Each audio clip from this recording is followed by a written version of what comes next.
ইরানি মিসাইলের বিস্ফোরণে প্রকম্পিত বাহরাইনের বন্দর এলাকা। দেশটিতে অবস্থিত মার্কিন নৌঘাঁটিতে আঘাত হানে ইরানের ক্ষেপণাস্ত্র। সকালে ইরানি ভূখণ্ডে যৌথ হামলা চালায় ইসরায়েল ও যুক্তরাষ্ট্র।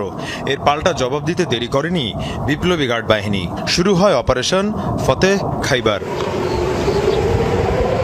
প্রথমে ইসরায়েলি ভূখণ্ড লক্ষ্য করে ছোড়া হয় একের পর এক মিসাইল। টার্গেট করা হয় রাজধানী তেল আবিবের পাশাপাশি হাইফা সহ গুরুত্বপূর্ণ এলাকা। আতঙ্কে বম শেল্টারের দিকে ছুটতে থাকে ইসরায়েলিরা। তবে এরপরই ছিল ইরানি সামরিক বাহিনীর চমক। কোনো পূর্বাভাস না দিয়েই হামলা করা হয় ইরানকে ঘিরে থাকা আরব দেশগুলোর ভূখণ্ডে। টার্গেট করা হয় এসব দেশে থাকা মার্কিন ঘাঁটিগুলোকে। প্রথমে হামলা করা হয় কাতারে। আতঙ্কে ছড়িয়ে পড়ে মধ্যপ্রাচ্যের দেশটিতে।